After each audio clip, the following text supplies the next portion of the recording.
Hi there, welcome to another episode of Insights with me, Mark Anderson, ITT Evangelist and Head of Education at NetSupport. It gives me great pleasure to welcome my guest onto the show today. She's someone who is just so lovely and is like the best of educators, really, that I think of when it comes to sharing online, being a force for good, being full of positivity. Her thing is maths, which does scare me a little bit, to be fair. But in a world where we can all do maths, it gives me great pleasure to introduce and welcome onto the Insight Show today the lovely Sammy White. Welcome, Sammy. How are you doing? Oh, hi, Mark. That was a lovely introduction. Yeah, we've got to tell the truth, haven't I? How are you doing? Yeah, I'm good, thank you. I'm excited to be here today to share a little bit about the work that we do. Thanks for having me on.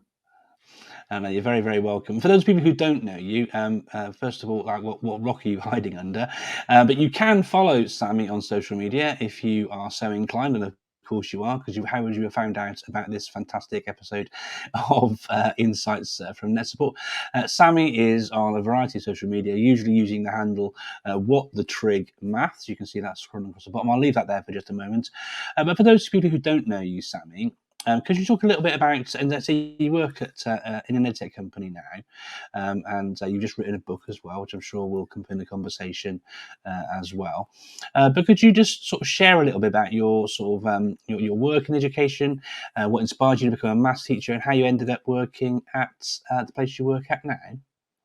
Okay, so I became a maths teacher actually by accident. I wanted to teach a different subject, but there were no bursaries. So they said, "Do you want to teach maths?"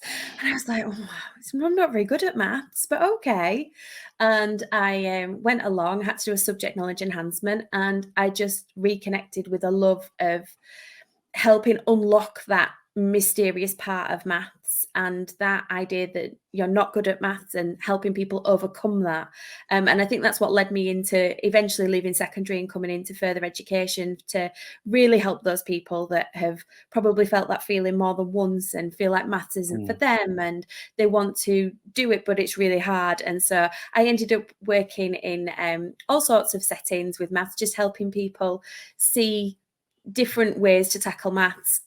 Went on maternity leave, came back, and everything had gone into Google. And my first day, they said, well, you can't plug a memory stick in now. It's all in Google. And I literally sat there going, what? What you mean as in Google? And I had no concept. So I bought a Chromebook, taught myself, and I then became the advanced practitioner for education technology at the college. So it was a real self-starting sort of born out of necessity because I didn't know where anything was or how anything worked, and fell into that.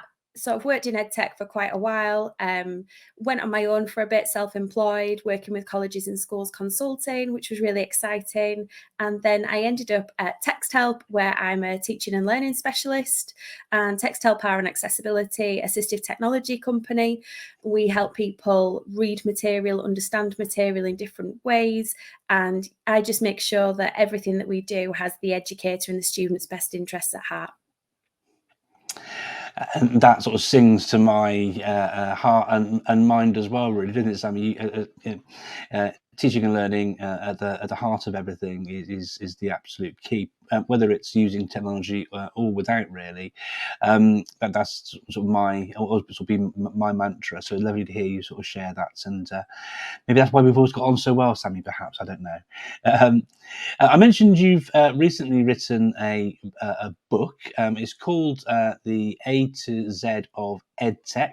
I can see the front cover actually just to the side of you. Could you just share that? Can we have a little closer look at that on the Yeah, so desk, this was made by my kids, because I don't do anything in this world without my kids being involved, because they're always here, but also without their love and their support. So it was really important that they were in on the project. So yeah, the book is just literally, as it says, the A to Z of EdTech, but it's a think piece. It's how do you approach those decisions? What happens in the classroom? Again, putting teaching and learning at the heart of everything. And it just broken down. A is for accessibility. I think that's because where I work now, that's the forefront of my mind. But W is for whiteboards. I've got a big thing about those big branded whiteboards that went into classrooms, and then are sitting back and going, did that piece of EdTech serve as well? And so it's asking questions like that as it goes through. And then there's little snippets of things that happened in my classroom that might work in someone else's classroom as well. So it's a real mix as it goes through. But this was made by two little munchkins, and it sits there very proudly.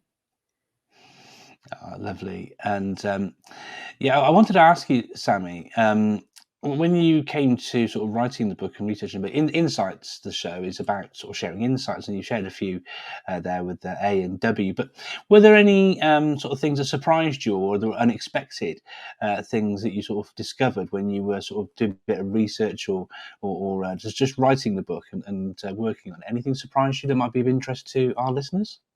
Yeah, I think one of the things that really, really struck me was that I sort of wrote, I write as I think. So it started as a blog piece, and I rewrote L about 5 times.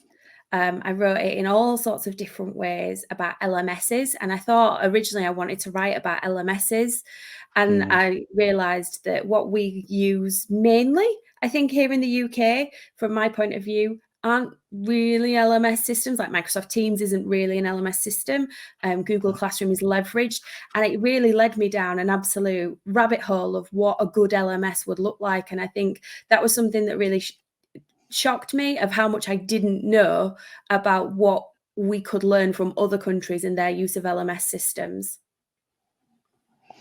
Brilliant stuff. Yeah. So a good example of that might be Canvas, was it? I guess you came across that. I Yeah. mean, that's massive. When you're working in FE, what sort of LMSs? Because in my experience, LMSs are things that are sort of utilised and leveraged far more in depth in FE and HE. Is that your experience? And if it is, what did you sort of use and discover when you were using them in those sort of environments? Yeah, I think when I was in FE, we were Google Classroom, and so that's Right. probably sheltered my experience a bit. But I was supporting a college when I was self-employed that used Canvas, and the transition from Blackboard to Canvas, and it was so complex and in depth that the actual pedagogical changes of the way people were constructing learning had to change as those LMS changes happened as well. It's probably one of the key things that drives HE and FE is the LMS that's happening. And then with my accessibility hat on, how accessible are those LMSs, and what plugins can we put into those LMSs? And when I was at FE, we did have an old Moodle as well, but nobody looked after it. And I found that fascinating as well, that something lives without being looked after. And there's quite a big thread of that through the book, in that if you don't look after things, including community spaces, C is for community, and if you don't look after things, how do they live if you don't look after them? And I find all that very, very interesting.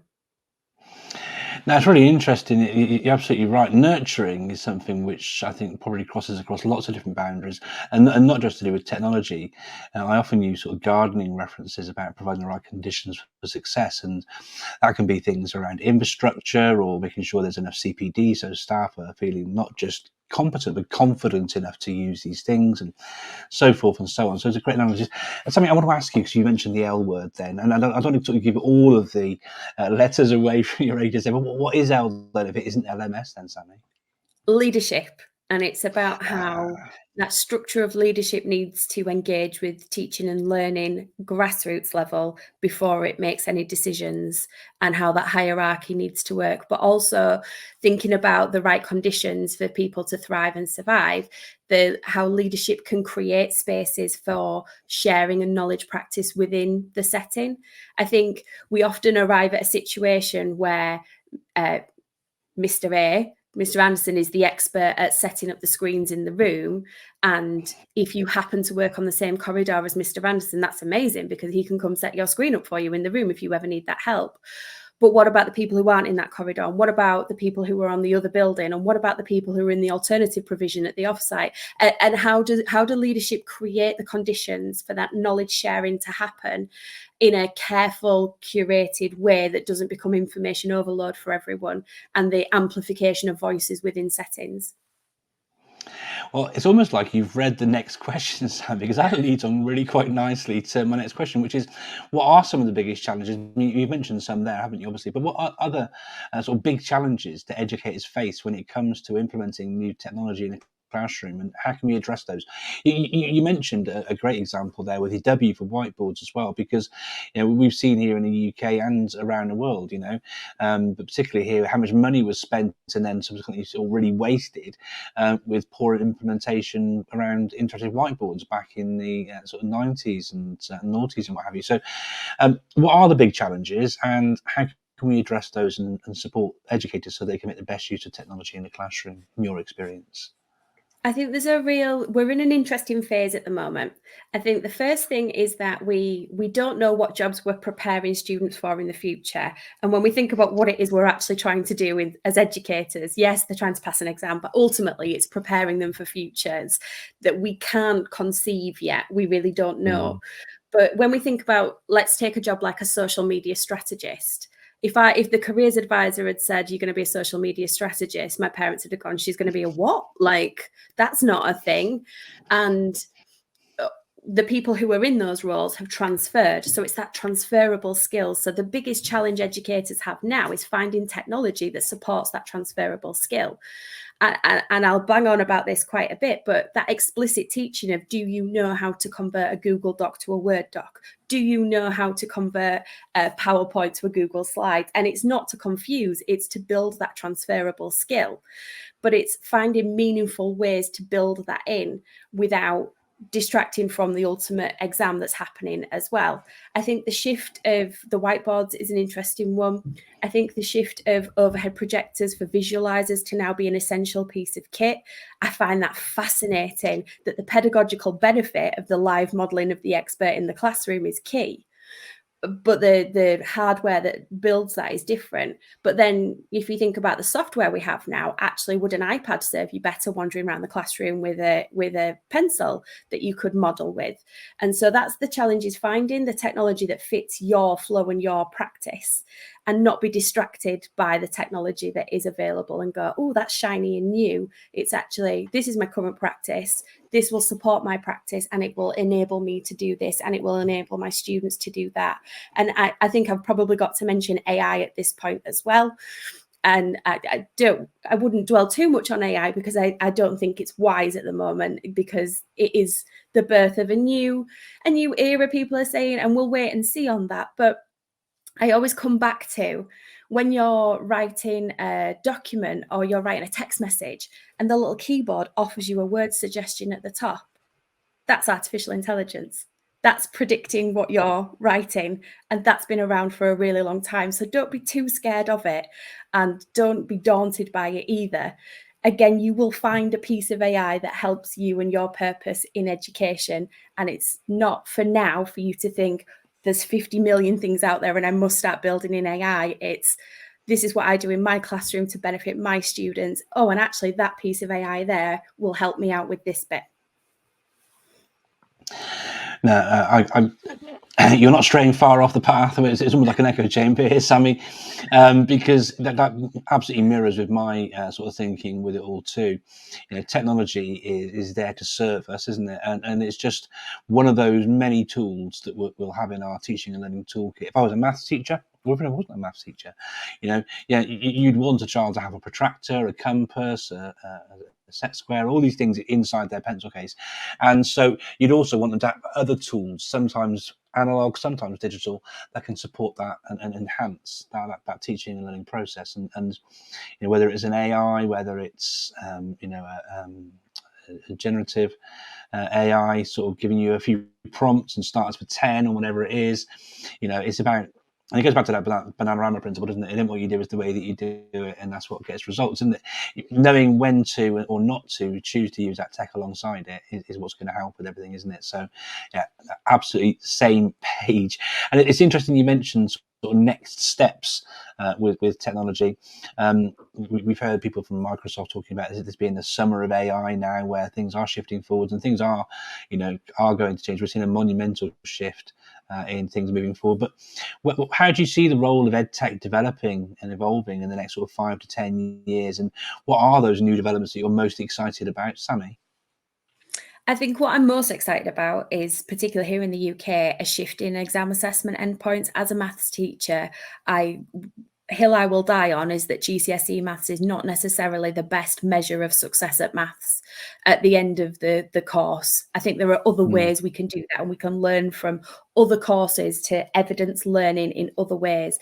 And then that leads on to, in general, evidence in learning in other ways. And if you are the type of person that takes a picture of a confirmation page when you make a purchase online, you're evidencing that purchase. How do we evidence that transaction of learning? And not that all learning is transactional, but how do we evidence that in the classroom? And I think that is exciting. I think AI immediately now offers us some massive time-saving benefits. So something like VizEd will plan a lesson with a quiz and find a curated list of YouTube videos in a matter of seconds.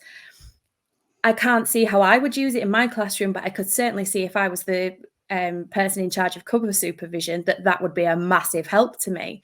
But also I could see that if I had a student who wanted to learn in a different way, it would give me a curated list of videos and I don't have to research it myself. It's that springboard for me to go check those videos before I assign them. And the brilliance of the human analysing all the information still remains. You're not gonna say, oh, this is the recommended list, great, let's go do it. You're gonna go, right, okay, we're gonna go through this and have a look. So I am excited to see how the time-saving benefits of that will drive us forward. And I was reading a piece this week as well about how in HE there's been a shift of using AI to ask for feedback on a piece that's already been written. Because again, when we think about assessments and endpoint assessments, asking AI to write 3,000 words on a subject and it will do it well, then why are we assessing in that way? It's not really going to be the measure. So leveraging tools to give feedback and change that narrative, I think, is probably where I see things being really interesting. That is really interesting to hear that. I'd say, me, Sam, I've also got a few things I can add in, but this is about you on this show. So jumping forward to think about some more insights, given that your time is very precious. With your work at Texthelp, famously known for its accessibility tools,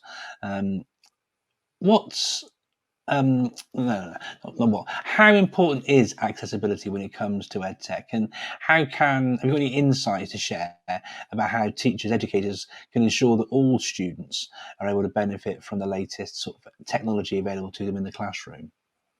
Yeah, I think we come from a point at Texthelp where we say it's necessary for some but useful for all.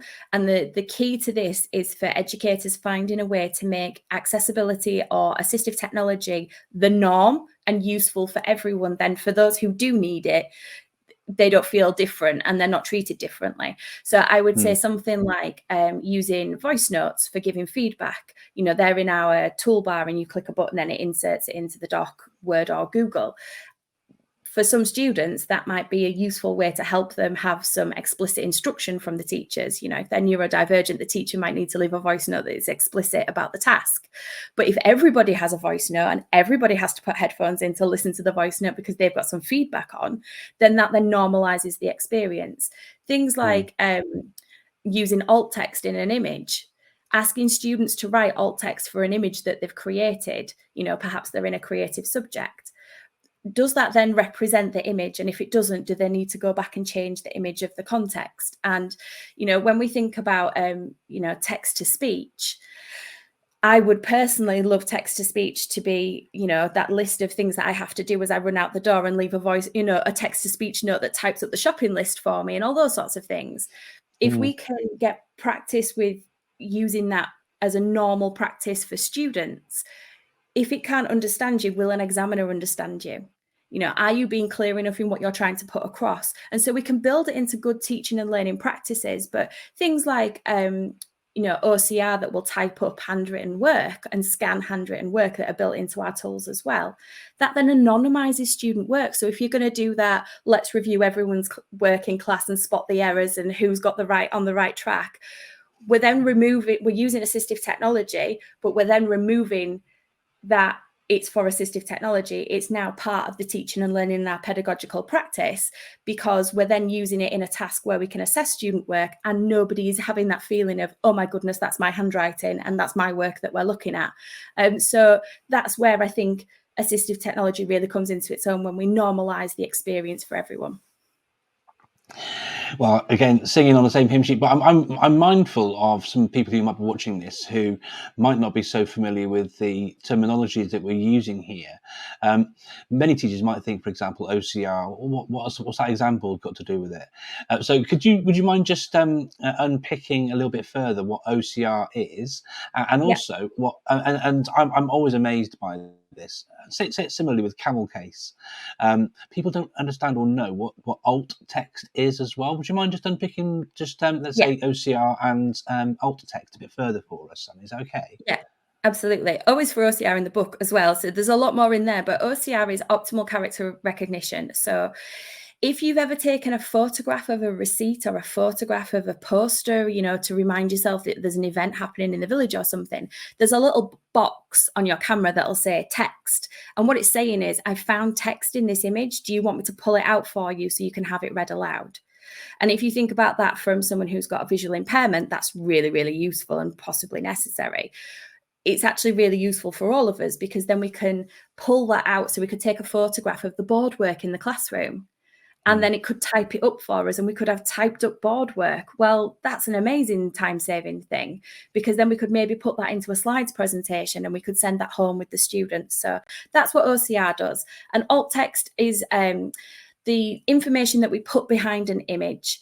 And so for those people who are on social media, images go on there, but for people who use screen readers to have the information read to them, because they might have a visual impairment, for example, it will describe the image. And, if we said screenshot of Sammy and Mark on a screen, yeah, you kind of know what's going on, but actually blue background with blue text that says insights with NetSupport. There's a male on one side, there's a female on the other, both wearing blue tops. The male's called Mark, the female's called Sammy, and the bottom says NetSupport. That's where alt text really comes into its own, because it gives that user the same experience as the sighted user. Brilliant, Steph. And I wasn't quizzing you. Obviously, you do know all of those answers. I thought it'd be useful for people who might not have heard of those things before. And whilst we're talking, I did mention something that you didn't mention, which is camel case. Do you want to explain camel casing as I brought it up, or should I try to do that one? No, I'll do that one as well. So again, camel Go case is useful on social media if you've got a hashtag. So you put hashtag and you merge words together, and you can't have spaces in hashtags.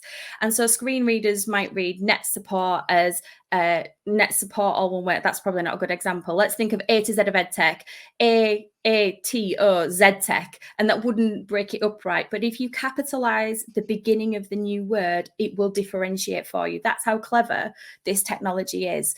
So if you were going to say A to Z of EdTech, the A and the Z would be capitalized, so it would stand out, for example. And in the word camel case, the C's stand out, and that's why it's called camel case. Brilliant stuff. Thank you, Sammy. Don't worry, you've passed the test. It's all good. It wasn't really a quiz, obviously, honestly. What rabbit hole have we gone down here now, Sammy? I'm going to start to wrap things up a little bit. We've been talking about accessibility there, and there's some really interesting things around. We said about alt text and OCR and even camel case, even and text scanning for OCR, so forth and so on. Are there any sort of developing, more promising technologies that we can sort of see being sort of brought in the not too distant future to help even further with accessibility that you're aware of? I think it comes back to AI again. I think it comes back to AI being able to predict what you're trying to write and help you write it. AI learning your tone of voice. So if you do struggle with words, perhaps you've got a literacy challenge, you could speak it in speech to text, but actually you could speak it in, and it would write the text with your tone of voice and the way you reflect your words. And that's where I think it will become a much more personalized experience, and it's not just the same output for everyone who's using that software.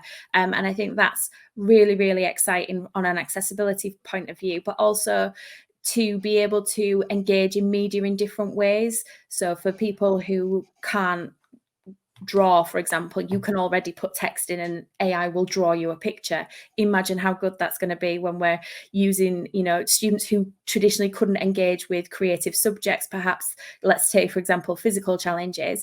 They will then be able to engage by giving the prompts and the information that goes in. And I think that's going to be really exciting.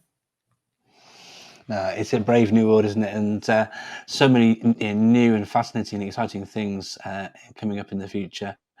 I want to finish with one question, Sammy. One